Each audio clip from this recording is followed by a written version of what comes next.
Fire! Lillian shouted. Through the gray haze, he saw her moving fast, stamping at a flare along the hallway, pulling down a blanket that had caught at one corner. For a split second, her eyes met his. Go, she shouted. Take care of her. Marcus yanked open the front door. Cold air rushed in, pushing the smoke back a little. He staggered out onto the porch with Mia in his arms. Tyrone Buster barreled past them into the snow. Lillian, he yelled, turning back. The smoke curled around her like a veil. He hesitated, his whole body screaming to run back inside. Here's how it all began. It was the night before Christmas. Snow fell quietly that night, soft and steady, like the sky was exhaling over the world. It gathered on rooftops and tree branches, softened the edges of parked cars and fences, and pressed against window panes with a pale, steady glow. Inside a small house at the end of a narrow street, Marcus stood in the hallway, staring at a cardboard box on the floor. It was pushed up against the wall, half hidden beneath a hanging coat. The tape had been cut once, long ago, and clumsily resealed. The marker writing on the side had faded, but he didn't need to read it. He knew exactly what it said. Mom's Christmas Things. He bent down and brushed his fingers over the lid. Every year he told himself he would open it. Every year he told himself it was time. And every year his chest tightened and he walked away. This year was no different. He straightened slowly, swallowed hard, and nudged the box gently back with his foot until it touched the wall. Then he turned away and walked back into the living room. The living room was doing its best to look like Christmas. A small artificial tree stood in the corner, decorated with a handful of mismatched ornaments and a thin string of lights. Only half the bulbs worked.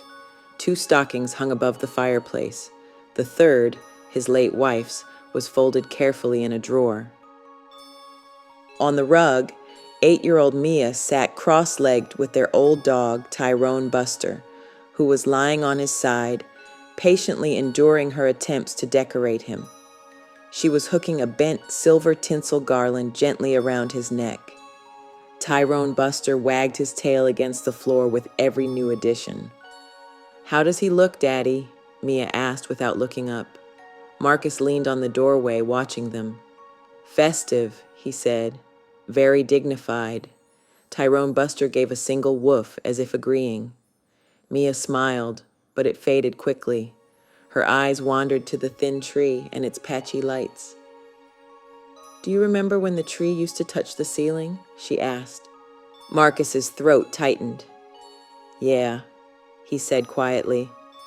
"I remember. They used to buy a real tree, drag it inside, needles dropping everywhere, the whole house smelling like pine and cold air. His wife would hum under her breath while they decorated, correcting his crooked ornaments with a teasing flick of her fingers. Back then, Christmas had wrapped itself around the whole house. The air used to smell like sorrel simmering on the stove, spices and sugar and something always baking. Old carols with a soulful rhythm played low on the radio, while his wife hummed along in her unique Caribbean flair. Mia would slide around the kitchen in her socks. He hadn't known those moments were going to turn into ghosts he'd have to live with. Mia looped another piece of tinsel over Tyrone Buster's ear. "Did Mommy like Christmas more than me?" she asked suddenly. The question hit him so hard he forgot how to breathe for a second. "No," he said quickly. "No, she didn't. She loved you more than anything. Christmas was just her favorite time to show it." Mia nodded slowly, as if filing that answer away. That night, after dinner, he tucked her into bed. She pulled the old stuffed rabbit, its fur worn and one ear slightly floppy, under her chin. It was the last gift her mother had given her before she got sick. "Daddy," she whispered as he smoothed her hair back. "Yeah? Do you think Mommy ever misses us?" He sat down on the edge of the bed. "I think if anyone knows how to miss people," he said, "it's your mom." Mia stared at the ceiling for a moment. I wish she could come for Christmas, she said softly, even if I couldn't see her. Just so she knows I still love her. The words knocked something loose inside him. He wanted to say, she knows, but the answer felt too small, so instead, he bent down and kissed her forehead. She loves you, he said. That doesn't stop, not ever. She nodded, her eyelids growing heavy. Shortly afterward, her breathing settled into the slow rhythm of sleep. Marcus turned off the light and closed the door most of the way. He stood in the hallway for a long moment, listening to the quiet. The house hummed faintly around him. The refrigerator in the kitchen clicked on. The wind pushed lightly at the window panes. The old floorboard under the third stair creaked by itself, the way it always did when the air changed temperature. He walked back into the living room, turned off the tree lights, and sat on the couch next to Tyrone Buster. The dog rested his head on Marcus's knee. Together, they stared at the dark outline of the tree against the window, while snow continued to fall outside like slow-motion confetti. Christmas, he thought, used to sound like laughter. Now it sounded like a house trying hard not to echo. He didn't remember when he fell asleep, only that his neck hurt when he woke up. It was still dark when the sound came. At first, he thought it was part of a dream, a distant tapping, faint and polite. Then Tyrone Buster's ears shot up. The dog gave a low, questioning bark. The sound came again. A knock. Marcus sat up on the couch, disoriented. Tyrone Buster jumped down and trotted toward the front door, tail flicking uncertainly. Another knock. 3 steady, measured taps. Marcus rubbed his eyes and glanced at the clock. It was early. Too early for visitors. Too early for anything but snow and silence. He pushed himself off the couch, tightened the belt of his robe, and crossed to the door. Tyrone Buster stood in front of it, wagging his tail as if someone very familiar was on the other side. "Who's there?" Marcus called. There was a pause. Then a woman's voice answered, calm and clear through the wood. "Good morning. I'm so sorry to bother you, especially on Christmas." Marcus frowned, looked through the peephole.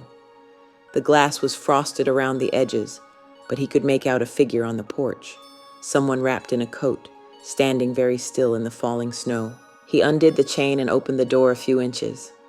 A woman in her early 50s stood on the small porch, framed by the white haze of snowfall. Her hair was streaked with silver, pulled back under a knitted hat. Her coat looked old-fashioned, the kind of wool you didn't see much anymore. Her cheeks frozen from the cold, but her eyes were warm, soft brown, steady, and strangely familiar. "Good morning," she said again. "I didn't mean to wake anyone, She glanced past him into the hallway. "I used to live in this house, a long time ago. I hoped I might see it one last time." Marcus hesitated. Tyrone Buster did not. He bounded forward, pressing his head against her thigh, tail thumping hard against the door frame. The woman laughed softly and bent to stroke his ears. "You remember me," she murmured to the dog. It was a ridiculous sentence. Tyrone Buster had never met this woman. Still, Marcus found himself loosening his grip on the door. It's early," he said. I wasn't expecting." He trailed off, because what did you say to that? Come back when it's business hours? The woman straightened and tucked her hands into her coat pockets. "I understand if it's not a good time," she said gently. "I just thought, well, sometimes homes remember the people who loved them. I wanted to say goodbye." Something in her expression, a mixture of longing and gratitude, unsettled him. But there was something else too, something that made his shoulders drop and his better judgment soften. "Wait," he said. "It's all right. You can come in, just for a bit." Her smile was small but luminous. "Thank you." He stepped aside. She crossed the threshold with careful steps, as if she were afraid of disturbing the past. Lillian, that was the name she gave when he asked, moved slowly through the hallway, her fingers brushing the walls, the banister, the door frames, touching, not claiming. "This used to be blue," she said quietly, running her hand over the hallway wall. Marcus blinked. "It was," he admitted. "We painted it last year." She nodded as if the wall had just confirmed something for her. She stepped onto the stairs, and the third step let out its familiar, complaining creak. Lillian smiled. "Still noisy," she said. "Some things don't change." The way she said it made something twist in Marcus's chest. His wife used to tease that same stair, putting her heel into it on purpose just to hear it complain. He'd never told anyone that. There was no reason this stranger should sound so familiar. Noticing his expression, Lillian tilted her head. "Bad memories?" she asked. He shook his head quickly. "No, just memories." She nodded in understanding. From down the hallway, a soft voice spoke. "Daddy?" Mia stood in the hallway in her pajamas, hair tangled, eyes squinting against the faint light. Marcus turned. "Hey," he said, trying to sound normal. "Sorry, did we wake you?" "I heard Tyrone Buster," Mia mumbled. Then she noticed Lillian. The girl's eyes widened. She froze for a long beat, staring at the stranger in the hallway. Lillian smiled, lines crinkling gently around her eyes. "Good morning, Mia," she said. Marcus's chest tightened. He hadn't said his daughter's name. Mia stepped forward slowly, clutching her stuffed rabbit. "Do I know you?" she asked. Lillian knelt so that they were eye to eye. "Not yet," she said quietly, "but I know you." Tyrone Buster pushed his head under Mia's hand, nudging her forward. Mia's shoulders relaxed a little. "Are you Daddy's friend?" she asked. Lillian's smile softened. "You could say that." Marcus cleared his throat, a little too loudly. "She used to live here," he said quickly. "A long time ago. She just wanted to see the house." Mia's gaze slid from her father back to Lillian. "Did you live here? Before me?" she asked. "For a while," Lillian replied, "but not like you do. You live here fully, with your drawings and your laughter and the way you talk to your rabbit when you think no one is listening." Mia's mouth dropped open. She really did talk to the rabbit when she thought no one was listening. She even gave the rabbit a different voice when she made it answer her. "How did you know that?" she whispered. Lillian's eyes shone. "Because this home holds every sound," she said, "even the ones people think are too small to matter." A little while later, all three of them were in the kitchen. Marcus stood at the stove, heating milk for hot chocolate. Mia sat at the small table with Lillian, who cupped her hands around a steaming mug, watching the snow through the window. "So you really used to live here?" Mia asked. Lillian nodded. "A long time ago." "Did you sleep in my room?" "No," Lillian said, "but I used to stand in the doorway and imagine it." "Imagine what?" She smiled slightly. "What it would feel like to tuck someone in, to know they were safe." Marcus stirred the pot a little too aggressively. The milk sloshed against the sides. "Were you alone?" Mia asked, without the self-consciousness adults had about such things. "Yes," Lillian said. "Mostly." She didn't say it with self-pity. She said it like she was stating a weather report, something the world had decided long ago. "What did you do on Christmas?" Mia pressed. Lillian's eyes drifted toward the hallway again. "I used to sit on the stairs," she said softly, "and listen to other families. Through the walls, through the floorboards. For a while, this house was very empty. I would hum songs and pretend someone was listening." Marcus swallowed. His wife used to sit on those same steps with a mug of tea, humming the same few Christmas songs under her breath when they first moved in. He'd always thought it was just a habit. Now it felt like a pattern the house had learned and couldn't forget. He had never connected those habits to anything more than coincidence. Now he wasn't so sure. He poured hot chocolate into 3 chipped mugs and carried them to the table. Mia beamed up at him. Lillian nodded in thanks. Mia cradled her mug. "My mommy loved Christmas," she said suddenly. "She used to put cinnamon in the cocoa." "Do you miss her?" Lillian asked gently. The question was simple, but it cracked something open. Mia nodded, her eyes filling. She whispered, "Every day." The kitchen was quiet except for the faint ticking of the clock. "I miss her too," Marcus said. It slipped out before he could stop it. When he looked up, Lillian was watching him. Her gaze was warm and sad, and understanding in a way that felt far too intimate. The day unfolded slowly. They turned on the lights of the tree. Mia opened the small presents Marcus had managed to buy. There weren't many, but she treated each one like a treasure. A new sketchbook, a set of colored pencils, a pair of fuzzy socks, small things that still made her eyes shine. At some point, Lillian moved to sit on the 3rd stair while Mia sketched. Without seeming to think about it, she started humming again, one of those old carols you only ever heard on late-night radio. Marcus paused in the doorway. His wife had hummed that same melody on that same step, a little off-key on the high notes. Back then, he'd laughed. Now, the sound made his eyes sting. Mia sat on the rug with Tyrone Buster at her feet, tongue lolling happily as she drew. "What are you drawing?" Lillian asked. "A family," Mia said. "A daddy and a mommy and a girl." "Do they all live in the same house?" Mia nodded. "Forever and ever," she said firmly. Lillian swallowed, her hand tightening slightly on the banister. Marcus watched from the edge of the doorway. "Would you like another log on the fire?" Lillian called to him, nodding toward the fireplace. "I've got it," he said, grateful for something practical to focus on. The fire had burned low, the embers glowing dully beneath a layer of ash. He knelt and placed another log inside, along with a few stray pine branches they'd used as decoration. They crackled as they caught, releasing a sharper, resinous smell into the room. He closed the screen.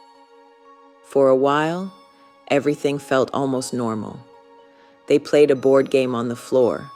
Mia made up funny voices for the pieces. Lillian laughed, in a way that sounded like she hadn't done it in a long time. Marcus found himself joining in without having to force it, like his body remembered how. But grief has a way of waiting just outside the circle of light. It came back in small ways. When the game ended, Marcus went upstairs to the bedroom to dig through a drawer for spare batteries. The string of lights had finally given up entirely, and Mia had frowned at the dark tree with a sad little crease between her eyebrows. "I'll fix it," he'd promised, kissing the top of her head. "I just need to find the right batteries." He left her in the living room with Lillian. Tyrone Buster stayed behind, head resting on Mia's lap as she flipped through her new sketchbook. In the bedroom, Marcus rummaged through the top drawer, pushing aside old receipts and tangled cords.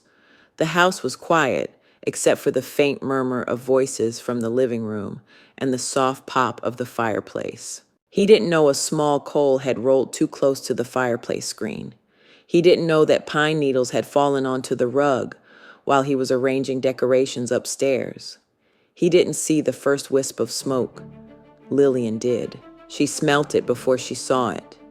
A faint, sharp scent beneath the sweetness of cocoa and the dust of old wood. Her head snapped up. The fireplace looked normal at first glance, contained, orderly. But a thread of darker smoke drifted sideways instead of up, curling along the rug. A moment later, it burst into a small, hungry flame. "Marcus!" she shouted, louder than she had spoken all day. "Marcus!" In the bedroom, he heard the urgency in her voice and dropped the drawer shut. A few batteries rolled away unnoticed. "Daddy?" Mia called faintly. The flame licked upward, catching the edge of a decorative pine branch. The dryness of the needles turned it into a small torch almost instantly, the room filled with the sharp scent of burning resin. Tyrone Buster barked, high and anxious. Lillian grabbed the heavy wool blanket from the back of the armchair and threw it over the flames, pressing down with all her weight. It smothered the fire partially, but the heat had already bitten into the rug, sending up thick curls of smoke. Marcus burst into the room just as she coughed and stepped back. "What happened?" he demanded, his eyes darting from the smoke to Mia to Lillian. "Fire," she said shortly, pointing to the floor. "It's in the rug.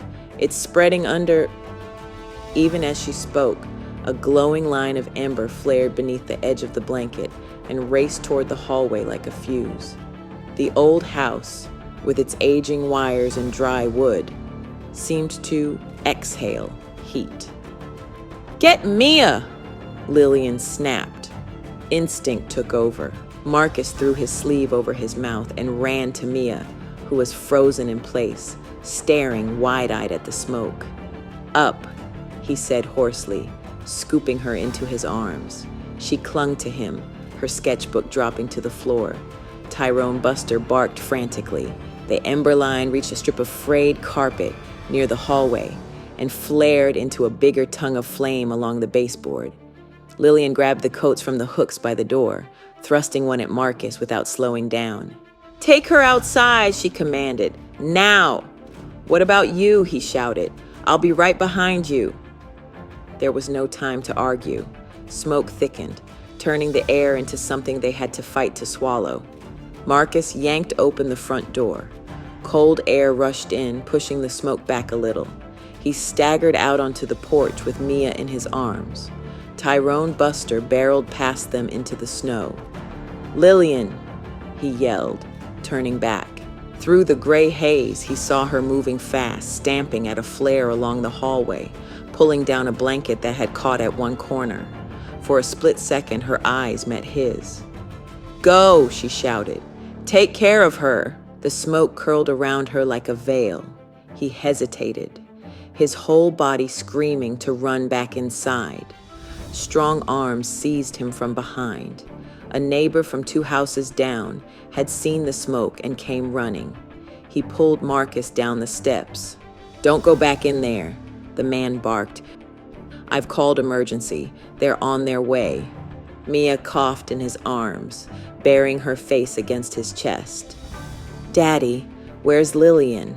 she cried. Marcus stared at the open door, at the smoke, at the faint flicker of orange inside. "I don't know," he whispered. Minutes stretched into strange, sticky lengths. He could hear sirens in the distance. Tyrone Buster whined, pacing in frantic little circles, stopping every now and then to stare at the front door, ears pinned back. Snow continued to fall, landing on the front steps and melting in tiny beads. Finally, flashing lights washed the street in red and white. Firefighters rushed past him, pulling hoses and gear, barking instructions to each other as they disappeared into the house. Marcus stood rooted in place, clutching his daughter, unable to feel his hands. A firefighter emerged sometime later, mask pushed up onto his head, cheeks streaked with soot. "Is everyone out?" he asked. "Anyone still inside?" I don't know," Marcus stammered. There was a woman. She came this morning. Lillian. She was just in there." The firefighter shook his head. "We didn't see anyone," he said. "We did a full sweep." The firefighter shifted his gloves against his hip. "Whoever stomped it out when they did saved this whole place," he added. "That grate of yours is warped. If this had kicked off while you were all asleep..." He shook his head. "You and your little girl wouldn't have made it out of that hallway." Marcus stared at him, numb. He had been asleep in the living room. The smoke would have taken him out in his sleep. He paused, eyes narrowing slightly. "But you're saying that wasn't you?" Marcus shook his head. The firefighter just shrugged. "Well, whoever it was, they saved your lives. But like I said, The house was empty when we got in. No one else inside. He walked away, leaving Marcus standing alone. Marcus slowly looked toward the open door into the hallway. The truth crept over him like warmth rising through cold air. Lillian hadn't disappeared. She had never meant to stay. She came only long enough to save them. She hadn't come to visit the house at all. She'd come to stand where a mother should be, between the fire and her child. He thought of Lillian's last words. Take care of her. He thought of the way she had moved through the house, the way she had known the third stair, the way she had said she hadn't lived anywhere in a long time. I'm not sure of anything, he whispered to himself. Even though firefighters had given Marcus the all clear, and with Mia and Tyrone Buster staying with the neighbor for a few minutes, he continued to ponder the day's events and assess the damage. He had to thank God, because it could have been much worse. He could have lost everything. The house smelled strongly of wet ash and chemical foam. The living room was a mess. Soot streaked along the wall near the fireplace. A burned patch of rug cut away, foam residue drying in streaks. But the house was still standing. Marcus stopped.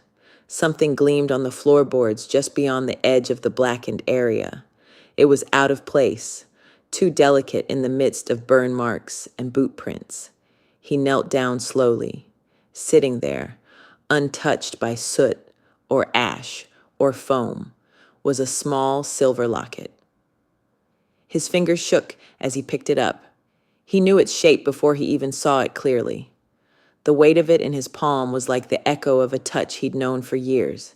It was his wife's locket, the one he had torn the house apart looking for, back when the grief was raw and unmanageable. He'd checked drawers and pockets and boxes and every corner of the closet.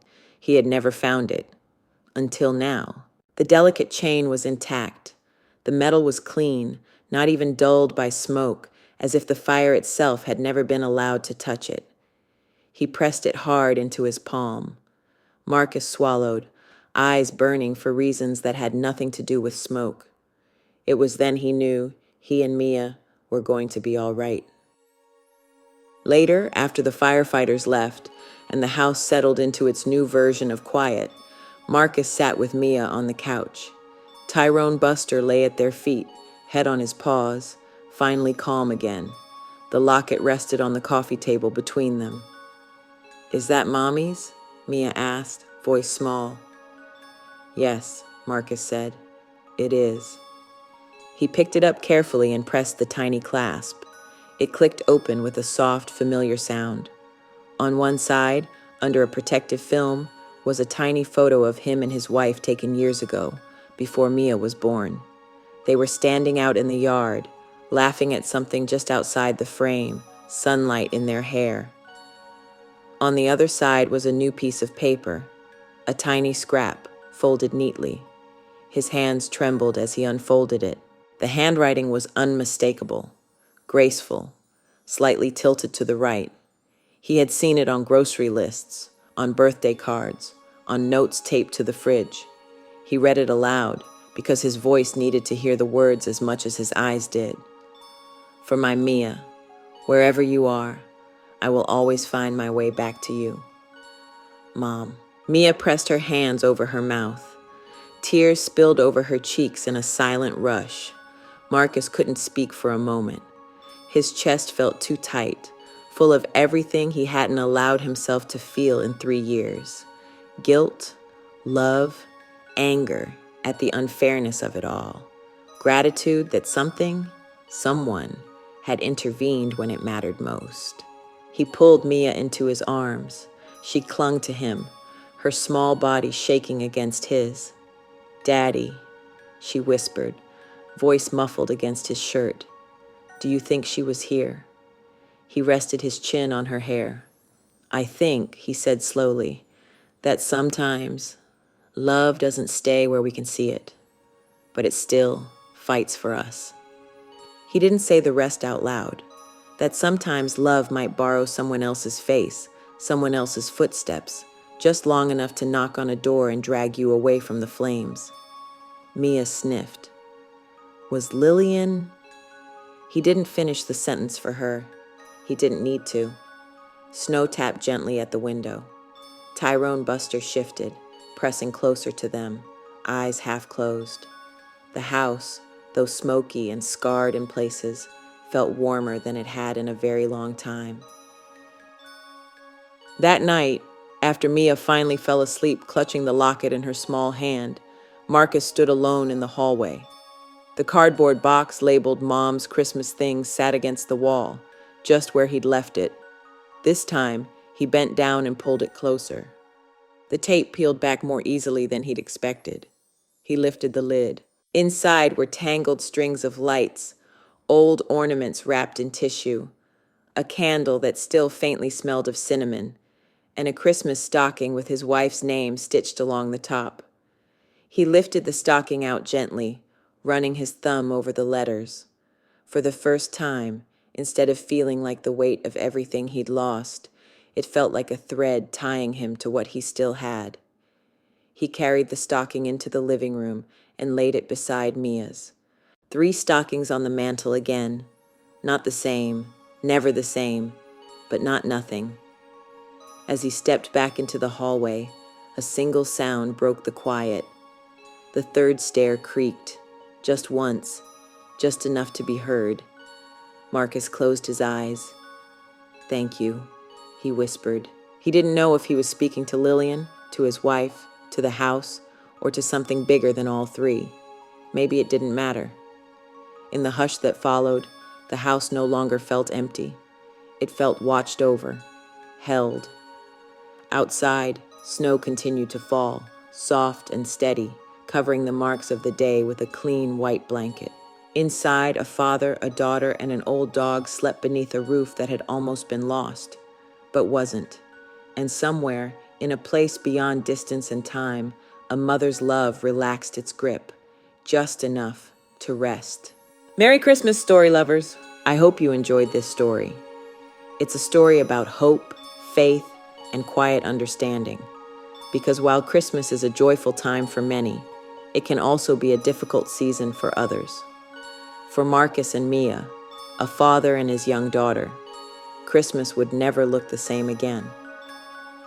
What began as a night that could have ended in disaster became a reminder that love does not disappear when we can no longer see it, and that sometimes we are watched over in ways we don't fully understand. If you know someone who might need a message like this, please don't hesitate to share it with them. And if you haven't already, you're welcome to like, subscribe, and turn on notifications so you don't miss the next story. Until then, from my family to yours, Merry Christmas.